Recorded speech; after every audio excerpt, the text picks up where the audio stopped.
is BJ Counsel. I view the world through the lens of having been followed by a white clerk as a child while shopping in a five and dime. I'm a retired police executive and own youandfiveo, which gives guidance on surviving interactions with police. I'm Harmony Chavis, and I view the world through the lens of one of the most misunderstood and diverse generations in our nation's history. I'm a social worker and a believer of radical kindness and love as modalities of healing. My name is Andrew Counsel. I view the world through the lens of a generational camera phone. I wake up as a black male and go to bed as a black male. I am surviving this never-ending court case we commonly call life in the best way I know how. Welcome back. So to you and Fiveo, glad you folks have decided to join us again. So one of the things I want to follow up on was Harmony, because I don't know, the last one that we had, you said about a bus. You wanted to outfit a bus to move around. Yeah. How has that progressed, or are you just not? So I do want to do it, but I felt like I needed more time because I don't want to just get a bus and it be a hodgepodge of just a hot mess.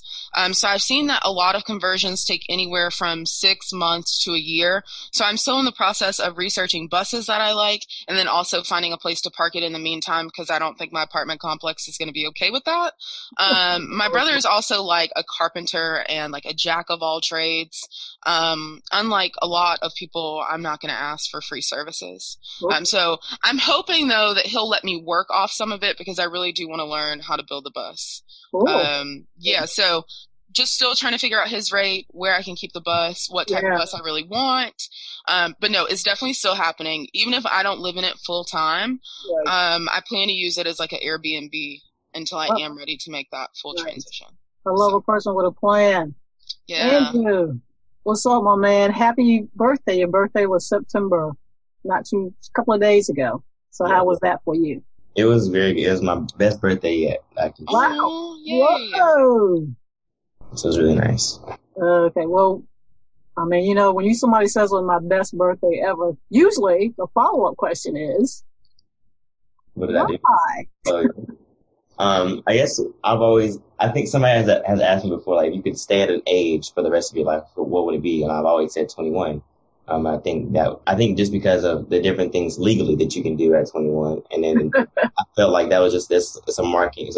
It's a stepping stone to other things in life. I just feel like, but yesterday I spent time doing things that I wanted to do. I think before then it was just, a compilation of like, oh, your mom or your dad asked you want to do this. You're like, yeah.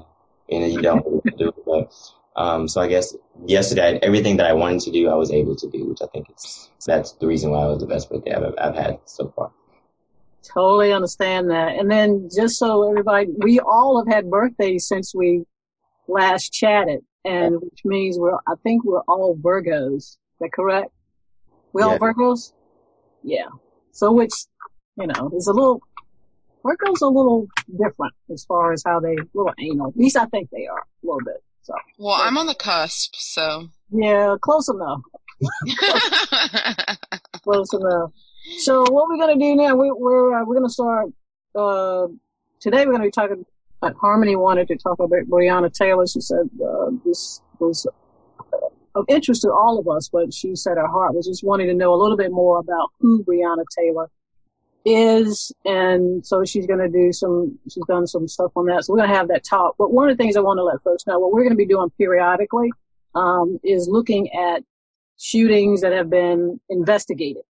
So basically kind of the rest of the story, just to give some insight as to, especially if it's investigated by the Department of Justice and those individuals outside that come in and do the investigation.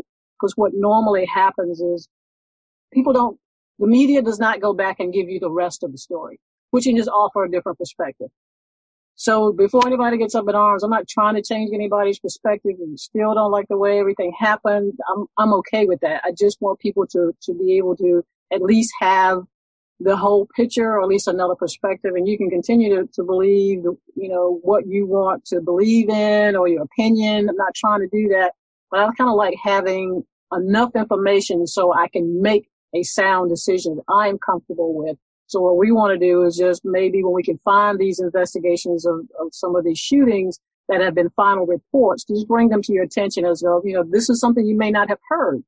Again, and I really want to keep reiterating that we're not trying to change your perspective. It's just, for me, and I think the rest of my team just want you to be able to have a different perspective, information that, because it could, you might go, oh, I didn't know that. And that's all we're having, is just that kind of conversation. So anyway, so Harmony's going to introduce us to Breonna Taylor. Awesome. Hey, y'all. It's always so interesting doing these podcasts, like knowing that your face is not going to be on there, because I'm like, I wonder what I sound like without a face.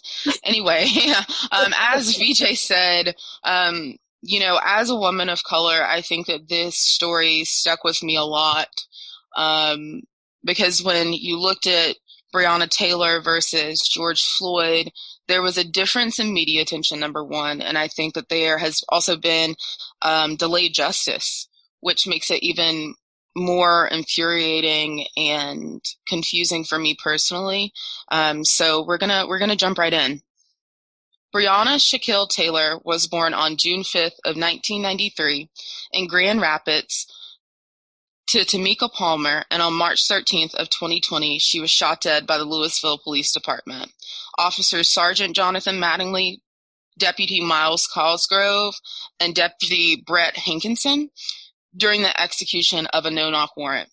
Before we get into the details of how Breonna died, I thought it was incredibly important to tell our listeners more about her.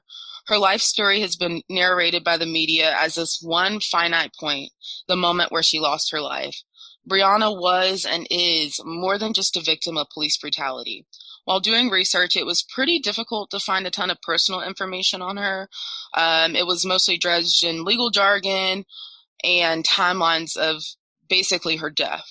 I was able to find a really good excerpt from the New York Times that said Breonna Taylor had just done 4 overnight shifts at the hospital. Wow. Where she worked, 4 in a row. Wow. As an emergency room technician. To let off some steam, she and her boyfriend, Kenneth Walker, planned a date, dinner at a steakhouse, followed by a movie in bed. Usually, the pair would head to his apartment, where he lived alone, and she had left a toothbrush and a flat iron.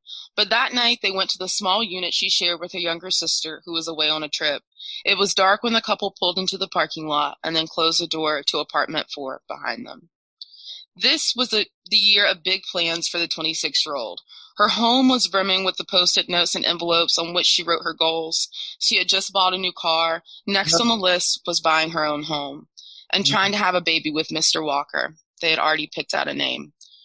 According to her obituary, Breonna graduated from Western High School in 2011, and after graduating, went to college at the University of Kentucky. She was a well-respected and accomplished EMT for the city of Louisville. I'm sorry, I always call it Louisville. At the time of her death, she was working as an ER technician and a PRN for a local healthcare company. Her friends and family remember Breonna as a woman who loved social gatherings, especially those with her family, and they also say that she was intent on bettering herself and encouraging those around her to do the same. Now that we know a little bit more about who she was, we can talk with a little bit more empathy and involvement about what happened to her.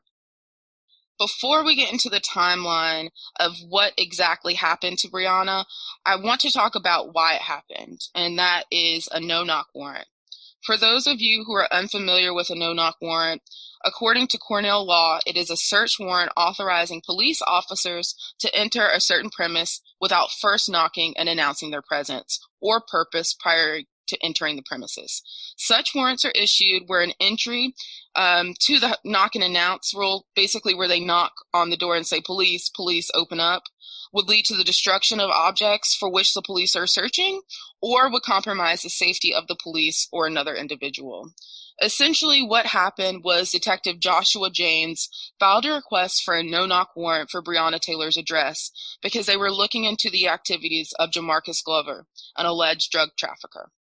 You may have heard his name before in the media. Jamarcus was the ex-boyfriend of Breonna Taylor. Per ABC News, they were able to confirm that Jamarcus Glover was using Breonna's address to mail drugs to the U.S. Postal Service. However, it is also recorded by USA Today that the packages that were intercepted from Breonna's address in January of 2020 were not packages of interest. So this was a point where I found a lot of conflict on what the information really was. So that for me was really a big part, because it's why were they at the house initially?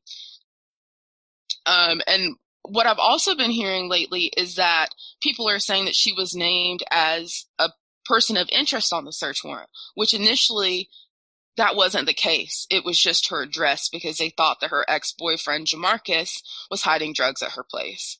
Jamarcus lived at a house about 10 miles away and was arrested prior to Breonna's house ever being raided. Jamarcus had used her address prior as a mailing address and had listed it on his bank statements as well. The no-knock warrant was executed just after midnight. This is where the account of what happened gets a little bit murky. According to Kenneth Walker, Breonna's boyfriend, he heard someone at the door, but never heard the police announce themselves. He said he thought it was Breonna's ex, Jamarcus, who was trying to bust through the door. According to police, they announced themselves by knocking and saying police several times before knocking the door down. Only one witness out of a dozen was able to identify hearing the police announce themselves, and only once, while several others and Mr. Walker maintained that they did not hear such an announcement. According to the police report, a legal gun owner, Mr. Walker, shot at the 3 officers who were dressed in plain clothes and hit Sergeant Mattingly in the leg.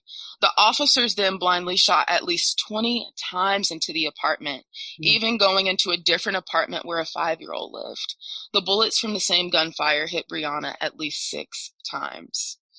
Kenneth, at this point, is absolutely frantic. He calls 911, and through his sobs, he says that he's been the victim of a home invasion, and he thinks his girlfriend has been shot. Kenneth is arrested at the scene and charged with attempted murder. This is also a really important time to pay attention to the timeline. So he was arrested on March 13th, the day that Breonna was killed, and it wasn't until March 26th that Kenneth Walker was released from jail. So her funeral was on March 20th. He wasn't even able to make it to the services. He was incarcerated during that time. Before Kenneth Walker's release, the Commonwealth of Kentucky argued that one person is dead and one person was almost killed due to Mr. Walker's actions. Judge Olu Stevens released him anyway because of the rising concerns around COVID-19. Y'all, the situation gets even messier. Ryan Nichols, who is the Louisville, Kentucky Union president, said to the judges that the choice to release Kenneth, and I quote, was a slap in the face to everyone wearing a badge. It wasn't until May 22nd that these charges were dismissed against Kenneth, after more than 2 months. And I should also note that they added that his case could still be presented a second time to the grand jury. In June of 2020, Officer Brett Hankinson was fired. So this is the police that was shooting from outside of the apartment into a window.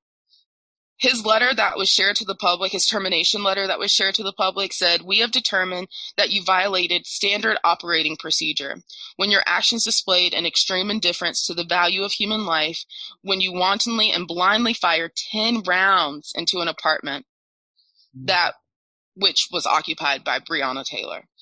It's also worth noting that this same officer was disciplined for reckless conduct that injured an innocent person on January 9th of 2019.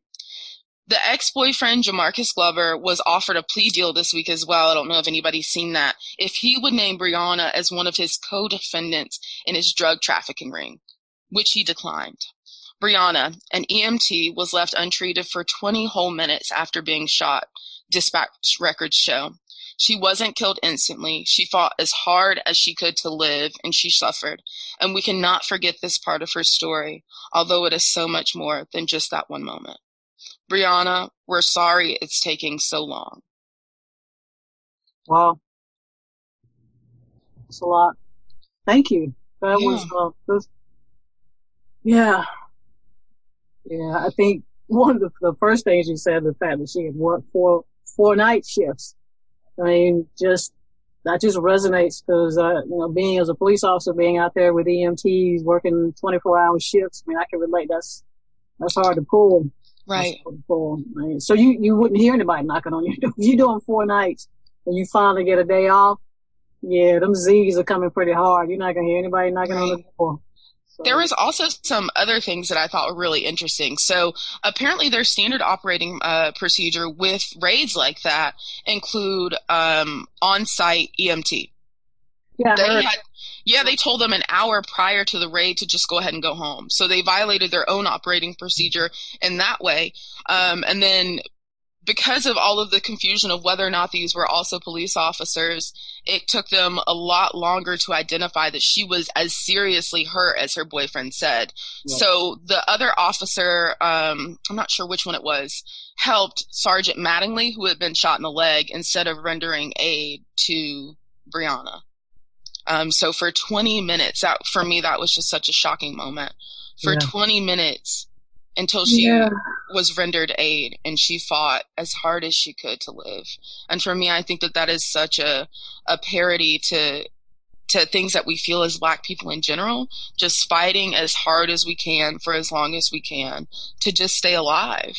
And Breonna is unfortunately another example of just how hard we have to fight and how little it matters to a lot of people. Right. Drew, you got anything? I think just listening to it is very profound, and I didn't know everything that you presented. I think that it's important for people to educate themselves on their on this story about what actually happened, to know as much as we can about Breonna as a person, and not just related to this one incident. Yeah, and unfortunately, I didn't find a whole lot of information. It was that New York Times excerpt, and then it was her obituary that I was able to find. Mm-hmm. But unfortunately, I mean, most of it now, even if you Google Breonna Taylor, is going to talk about Jamarcus Glover and the plea deal that they offered him that he rejected. And it's like we're still forgetting the Black woman, the woman who lost her life, the woman who was really not involved in any of this at all. And now there's an alternate story going around basically trying to say that Breonna was a part of this drug trafficking ring. Right. And for me, I think that we have all done some really dumb stuff for people that we love. And I'm not saying that she did actually send or receive drugs, but even if she did, that doesn't mean that she deserved to die. Right. Yeah. And I think that, at the end of the day, when we're trying to use these things as justifications for why something happened to somebody, like they try to use George Floyd's criminal background record, that doesn't mean that they deserve to die. And another tricky part about this case is that none of the police officers were wearing body cams, and they were in plain clothes at midnight. Right. Yeah. And that's the thing that people have to, and that's, it's expensive to get body cams. It's more than just simply getting body cams. There's a whole thing of policies and procedures. There's a whole thing of financing. How do you store it? I mean, there's a lot that goes into it. So I know a lot of agencies used to be able to, I don't know whether they still do, I guess I can look that up, but they're trying to get funding through the federal government, to try to help support the purchase of body cams. It's a thing. It's expensive, and more officers and more agencies, they can afford it. The government leaders need to figure out a way to purchase those things in this moment, if they can. Okay, so I just Googled this actually. So the Louisville Police Department's current policy requires that officers activate their body cameras when responding to any call for service and prior to engaging in all law enforcement activities or encounters. Any failure to do so must be reported to a supervisor and documented. So they violated their own policy. It's not that they didn't have access. Okay. So they do. All right. So I thought when you said that they didn't have the cameras, they just didn't turn them on. Right. That's what's problematic to me. Yeah, I mean, it's problematic. It's you have it. Yeah. If you have a supervisor on the team, which more often than not is always going to be a lead somebody on all these types of interactions. And especially when you're doing a drug raid and there's got to be a boss, somebody there that fail to make sure. So there's that responsibility. So I guess what the community has to figure out, and internally from a police perspective, then I as a police executive are going to go look at who was the team leader for this group. I'm going to start with you first. And then start with whoever your boss is and work my way down to the person who was leading it. Why are these cameras on? Right. And then we start figuring out what does this accountability look like for you for failure to at least at a minimum make sure these cameras are on. So then what that starts to do I mean, not to take the light off of Breonna, but what that starts to do internally is to say to officers, whoa, we're going to be held accountable for not having our stuff on. And what does that look like? I mean, not a little slap on the hand because this is so huge. That person probably needs to get a few days off, whatever. But the accountability, that's how you start that accountability piece internally and start changing that culture. Because now what the executives are saying to you, you have a policy and you didn't follow it. And here we are. And we're going to do this for you. You know what I'm saying? So yeah, that's, you know what I want to get also is kind of sticking with that policy part. When did the guy get fired? When did the police officer, because he violated June. So it was June of 2020. And she was shot March 13th. Okay. So there was quite a bit of time in between that. And the two other officers are still on leave. Yeah. That, his name was Deputy Brett. Yeah. He fired from outside of the apartment. So he wasn't even inside. And I guess he heard gunfire and then just started shooting through a window like he's on Mortal Kombat or something. I don't know. And again, because I'm looking at it from because I know people like March 13th, he didn't get fired until June 20th. I would just offer that that's kind of the process. I mean, they've been removed from the agency. They're sitting at home to give me as my agency time to investigate. So when I make the decision, I know people don't really care about this, but if I'm going to fire him, I need to make sure I got him. And I don't need him like filing something on me and saying I can get back into the department. So we want to, if people may not, agree with this, but we got to have time to investigate it and make sure that there's all the nails are in the coffin to say he violated this and we got enough information. He's terminated and he's out. And now, whatever else happens legally, that's the process for the judicial system to do. So just so people understand, internal investigations, for me, when we look at them from the perspective of, look, if he's done something wrong, let's make sure all the doors are closed so that when we say we're getting ready to fire you, I ain't got to worry about him coming back to me going, we're getting ready to sue you for firing me and I want my job back. So just, you know what I'm saying? Well, and I think if we're talking about accountability, what's interesting to me is that there was multiple levels of failure in this investigation or in the execution of this really botched raid. They violated their own procedures by not having on their body cameras, by not having EMT outside. So those are two things. Breonna Taylor fought for 20 minutes to stay alive. Imagine if she was rendered aid immediately. We may not be having the same conversation about Breonna Taylor's death and more of the assault of Breonna Taylor. And another thing that I also find interesting is that these three officers were here to do this raid, and yet Jamarcus Glover has already been arrested. 10 miles away.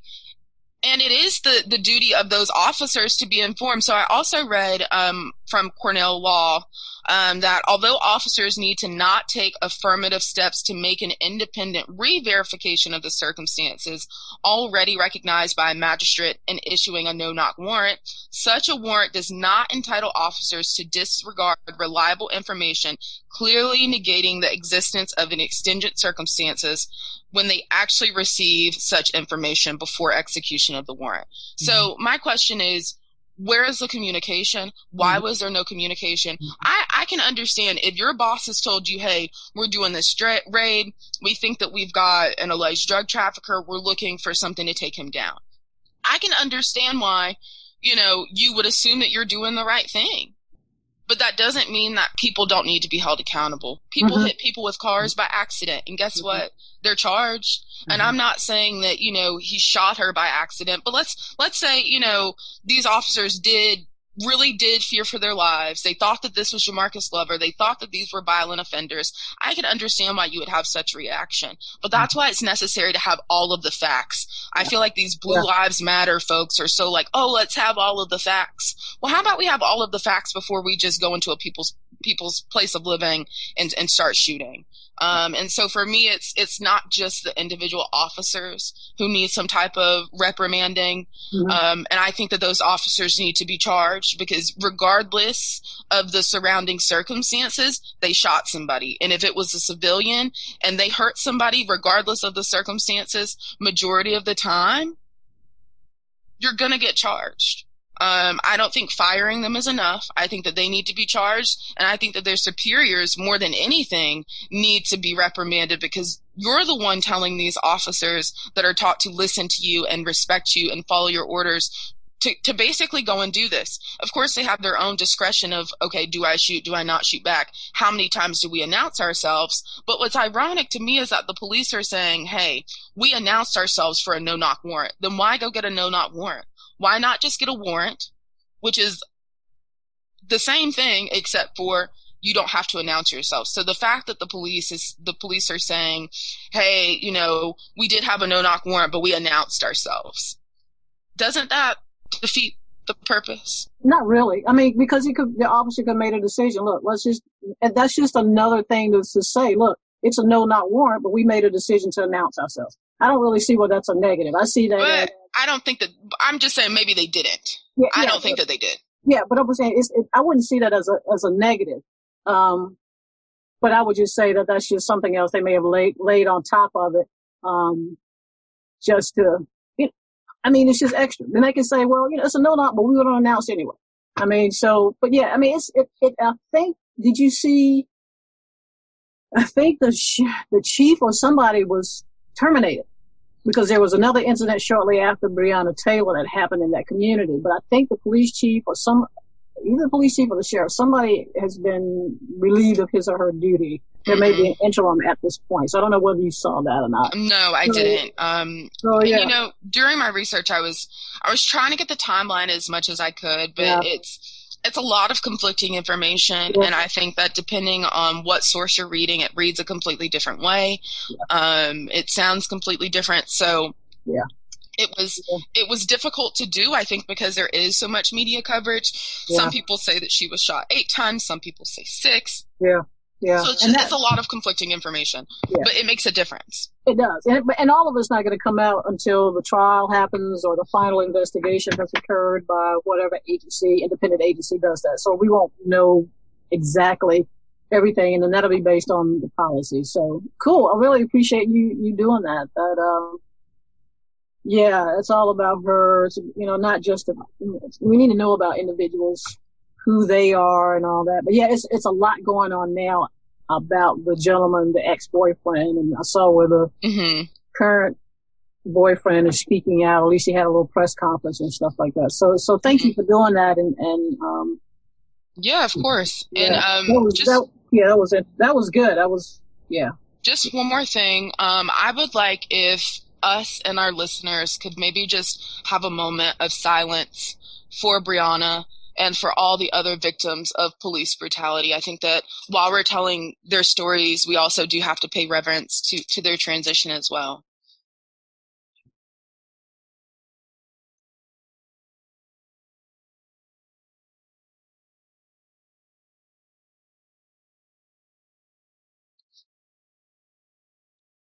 Thank y'all for doing that with me. I appreciate it. And thank you guys for listening. There are multiple petitions going around. Sign them. Continue to speak out about it. Continue to talk about Breonna. Don't let her story be the story of her just dying, and not even her whole story. And we need to make sure that this ending includes some type of justice. Nothing is going to bring Breonna back, but people have to be held accountable for their actions. Andrew, thank you. Harmony, thank you for that. You got anything, Drew? Not that I can think of. As y'all were talking, I was thinking about just, I guess, the steps that local community or that state just in general are doing to making sure that, like Harmony was saying, that the things that were broken or the rules that they set themselves that were not being heeded, to make sure that they don't get breached again, I guess you could say. But yeah, exactly. You got the local community. I think the other thing that youandfiveo, is willing to help with for those communities, like, it's a national narrative, and we all know that, and what's going on, but try to figure out what do you want your local police department to look like? how do you hold them accountable? And what does that conversation look like? And you and 5O can help you a little bit with that. It's like, what does your procedures look like? What are your policies? That's something that you should be able to see. Durham Police Department and a lot of organizations have their policies and procedures out there for the world to see. So asking the right questions, letting them know that, you have this expectation of the police department of servicing your community. So yeah, so we can do that. So thanks for joining us. Visit our website, Instagram, Facebook. We appreciate you hanging out with us today. Thanks again, Harmony, for letting us know and reminding us so we won't forget who Breonna Taylor is. Thank you very much. And as always, stay well. Peace.